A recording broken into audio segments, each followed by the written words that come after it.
My name is Mrs. Natalie Watson, and I'm 29 years old. I live in a small apartment with my husband. We've been married for 3 years and generally get along well. I say generally because I've become unhappy with my husband over the past few years. To be more precise, it's not just my husband, but also his parents. My husband and his parents have a great relationship, and we visit their house about once a week. At first, when I was taken to my in-laws' house, I thought, he's such a filial person. However, every time I went to their house, my in-laws repeatedly said, "Natalie, when will you quit your job? A woman's job is to take care of the home." Gradually, I started to dislike going to their house. I enjoy my current job and want to keep working as long as I can. I told my husband this before we got married. Even when his parents blame me, my husband doesn't even make eye contact, acting as if it doesn't concern him. I started to dread going to my in-laws' house, and there were times when I told my husband, "Why don't you just go by yourself?" However, my husband would say, "My parents want to see you too," and force me to go with him. Eventually, I gave up trying to convince him otherwise. However, I couldn't bring myself to say this to his parents, as it might hurt my husband's feelings. But I couldn't bring myself to tell his parents that, as it might hurt my husband's feelings. In the end, all I could do was smile and brush off their comments each time. While I disliked my husband's indifferent attitude, what I hated most was being asked by his parents, "When will you have a child?" I, myself, like kids and thought it would be nice to have one. However, you can't force a child to be born, and it's not something that can be easily done just by wanting it. First of all, I couldn't understand the idea of having a child just for his parents' sake. Honestly, I wanted them to leave me alone. I talked to my husband about this issue as well, but he just said, "Don't worry about it, they're just concerned," and didn't do anything. As my frustration built up due to my husband's attitude, and the fact that I had to endure this situation alone, my mother-in-law said something I couldn't bear. She asked, "Are you infertile since you still haven't had a child?" On top of that, my father-in-law looked at me as if I were a criminal, saying, "Did you keep your infertility a secret and marry our son?" I couldn't stand it anymore. Until now, I had endured and overcome anything they had said with a smile, but I stopped smiling and said to them, "I'll undergo infertility treatment. In return, can you promise not to bring this up again?" I was surprised by my own words, but I realized how stressed I had been. Suddenly, my previously silent husband spoke up. "I don't think we need fertility treatments. We're still young. There's no need to force ourselves to have a child. Fertility treatments cost money, and I want to cherish our time as a couple," he said firmly to his parents. At that time, I interpreted my husband's words to suit my convenience, and believed that he was thinking of me when he said that. On a certain weekday, I took paid leave and headed to the gynecologist. The concern of being nagged by his parents about having a child had decreased, but I wanted to be sure if I was really infertile.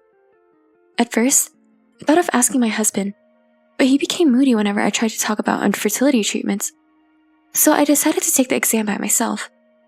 The examination finished quicker than I thought, and I scheduled an appointment for the results a week later. On my way out, I happened to meet eyes with a pregnant woman in the waiting room. I recognized her face and stopped in my tracks. She seemed to notice me right away and approached me. "Are you, by any chance, Natalie? Could it be Claire?" When we called each other's names, she nodded, confirming that she was indeed my classmate from elementary and middle school. Claire's belly was quite big, and she was 9 months pregnant. She had just finished her regular checkup, so I decided to visit her house while walking her home. Claire's house was close to mine, and I was surprised by that, but I was even more surprised to learn that her husband and my husband worked at the same company. Catching up on our current lives and chatting about our school days, my eyes were naturally drawn to Claire's belly. Noticing my stare, she asked, "Do you want to touch it?" "Is it okay?" I asked back, and she replied, "Of course." I gently touched Claire's belly. In my memory, Claire had a great figure with a slim waist, but now her body had grown so much. I was filled with amazement and the wonder that there really was a baby inside her. After keeping my hand on her belly for a while, I felt a faint movement when I tried to pull away. Surprised, I looked up at Claire. Did it just... Yeah, it started moving recently. That's amazing. Yeah. Claire, who happily stroked her belly, already had the face of a mother. Before I knew it, I found myself saying, I'm envious. I made a face as if I'd said something I shouldn't have, and quickly looked away from Claire. Claire, sensitive to people's emotions, seemed to have noticed enough and asked, If I'm misunderstanding, I apologize, but did something happen? I hesitated to talk about it, but I thought I couldn't deceive Claire's eyes, so I told her about the situation with my in-laws and children. Once I started talking, I couldn't stop, and I ended up telling her everything, including the fertility test I had taken at the clinic today. I thought maybe I'd said too much, but a strange sense of trust prevailed, making me believe it was okay to talk to Claire about it. Above all, I think I wanted someone to hear my pent-up frustrations from the past few years. While I talked, Claire just nodded and listened quietly. After I finished talking, Claire said, You've been holding back for so long. You endured it well. If it were me, I couldn't have held back and would have cut ties with my in-laws. Yeah, I just realized it now, but it seems I've been under a lot of stress. I feel a bit relieved after talking to you, Claire. At least my husband stood by my side, which was a small consolation. I said that with a light laugh, but Claire's expression remained tense. I was perplexed because I didn't know why Claire was making such a face, so I called her name. Then, she hesitated for a moment before reluctantly opening her mouth to speak. It's about your husband. Anyway, it might be better not to tell him about the test for now, Claire said with hesitation. Huh? I blinked at Claire's unexpected words. Curious about why Claire said those words, I asked her directly. Then, Claire started to tell me something astonishing. I couldn't digest what she said, and I somehow made it home with unsteady steps. Ever since I got home, I had been sitting on the sofa, pondering over what Claire had told me. I didn't want to believe it, but I also couldn't imagine Claire lying about something like that. Moreover, I had been feeling doubtful about my husband's behavior. If what Claire said was true, I couldn't forgive him.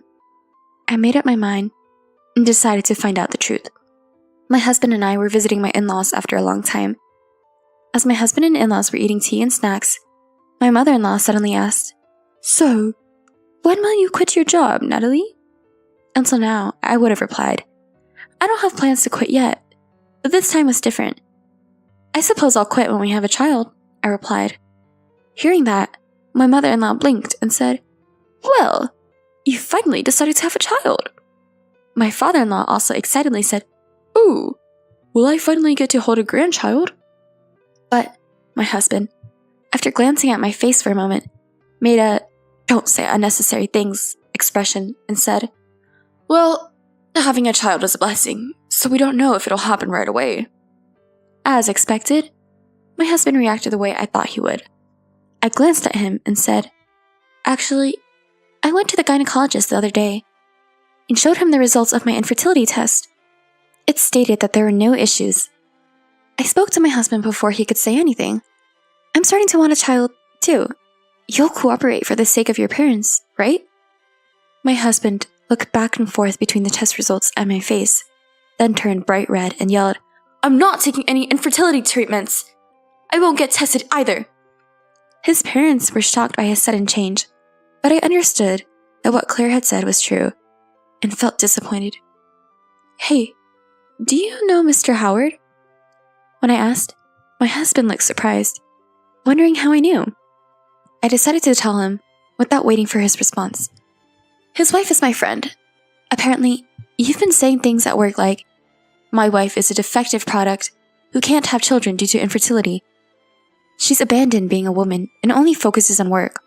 And I'm so pitiful to have married such a wife. As I looked at him with a cold gaze I had never directed at him before, his mouth trembled and he became defensive. So what if it's true? Who else would want someone like you? Watching my furious husband, I felt my feelings for him cooling down. Rather, I started to wonder what I ever saw in a man like this. Calmly, I pointed at the test results on the table and said, "I just proved there's no problem with me, right?" While my husband stayed silent, I brought up something that had been bothering me in the back of my mind. "Could it be that you're the one with issues? Is that why you've been stubbornly refusing infertility treatments and testing?"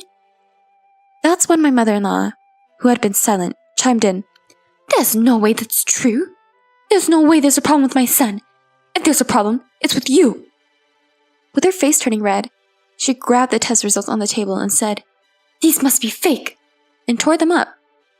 My husband looked surprised at his mother's actions, but then he agreed. "Yeah, that's right. There's no way I have a problem." He and his parents started to blame me. Realizing there was no point in continuing the conversation, I slammed the prepared divorce papers on the table. "Then please divorce me. And why don't you find a much better wife than someone like me?" With that, my husband said, "Yeah, that's right.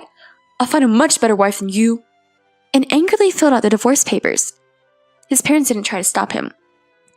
As I emotionlessly watched the divorce papers being filled out, I felt a sense of joy at severing ties with the 3 people in front of me. Once he finished, I quickly snatched the papers, said, "Well then, goodbye," and hurried out of my in-laws' house. I thought I heard a voice behind me, but it must have been my imagination. I headed straight to the city hall and quickly submitted the divorce papers. A few days later, I quickly moved out of the apartment we had been living in together and moved into my company dormitory. Since I was the only one who had signed the lease for the apartment and had already prepared for this day, the move went smoothly. By the way, I packed my husband's belongings in cardboard boxes and sent them to his parents' house with cash on delivery. When I started getting used to life in the company dormitory, I got a call from my ex-husband. Wondering what he wanted now, I answered the phone only to be yelled at right away. "Why did you submit the divorce papers? Why did you move out of the apartment?" I really want to ask why he was bringing this up now. I explained calmly, "Don't say things that don't make sense. You agreed and filled out the divorce papers, right? And as for the apartment, I was the one who originally signed the lease. And since we're divorced, I moved out because it's no longer necessary." However, my ex-husband didn't listen to me. "Take back the divorce. No, let's go submit new marriage papers. Where are you living now? Let's live together again." He continued to say even more disjointed things. I couldn't take it anymore, so I said, "Okay, I'm hanging up now. Don't ever call me again." I tried to end the call, but my ex-husband threatened, "If you don't tell me where you're living, I'll go to your company." I was fed up and just told him, "You're the one who'll be in trouble if you cause any problems," and hung up on the phone. Nevertheless, I couldn't be sure that he wouldn't come to the company, so I talked to my boss about my ex-husband just in case. Neither my boss nor I thought he would actually do anything, but he ended up causing a scene. I learned from the security guard that he went wild in the company lobby, and the police had to be called in the end. I was full of shame and guilt, but my coworkers sympathized with me and told me that breaking up with him was the right decision. Later, I heard from Claire's husband that my ex-husband had panicked when the police incident became known to his company and tried to make me the villain. However, Claire's husband corrected the story, and the lies my ex-husband had been telling about me were exposed. It seems he found it difficult to stay at the company and quit. Most likely, my jobless ex-husband is now back at his parents' house, crying to them. Honestly, even though it might be a case of you reap what you sow, I think it would be tough to support a son who has become unemployed and divorced. Well, it doesn't really matter to me anymore, since he is a stranger now. Since then, I've been free from unnecessary stress and spending my days focused on work. I have more time and money to spend freely, so I occasionally visit Claire to check on her, and we make plans to spoil her baby. She sometimes finds this amusing and shakes her head at me. As for getting remarried myself, I don't have the luxury to think about it just yet, but I do hope that someday I can have a happy family of my own.